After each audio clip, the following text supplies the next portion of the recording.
ছাত্র আন্দোলন এবং নাগরিক কমিটির উদ্যোগে রাজনৈতিক দল তৈরি হয়েছে বলে বৈষম্য বিরোধী বা সমন্বয়ের যে পরিচয়, সেই পরিচয়টা কিন্তু এখন আর এক্সিস্ট করে না সেই অর্থে। Vision hot and cool AC 4-way solenoid valve টেকনোলজিতে হিটিং ও কুলিং দুই মোডেই কাজ করে সমানভাবে। Vision hot and cool AC.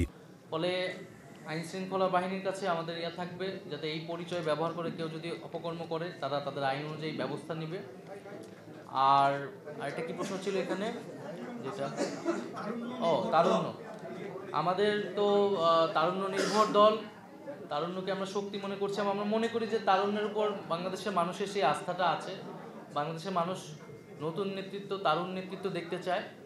তবে এরকম তার মানে এই না যে আমাদের দলে শুধু তরুণরাই থাকবে।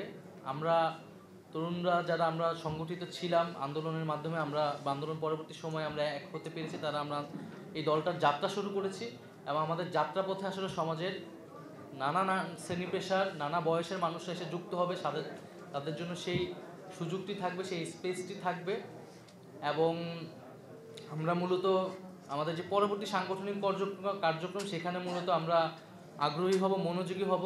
গ্রাম পর্যায়ে, তৃণমূল পর্যায়ে যারা আমাদের থেকে বয়স্ক আছে তাদের সাথে মিথস্ক্রিয়া করা, তাদের সাথে আলোচনা করা, তাদেরকে দলে টানার। এবং আমরা খুব শীঘ্রই, খুব দ্রুত সময়ের মধ্যে একটা উপদেষ্টা পরিষদ গঠন করব এনসিপির পক্ষ থেকে, যেখানে সমাজের বিভিন্ন শ্রেণী পেশার যারা সিনিয়র সিটিজেন রয়েছে তারা আসলে যুক্ত হবেন এবং এই রাজনৈতিক দলে কার্যক্রমে আমাদেরকে সহায়তা করবে।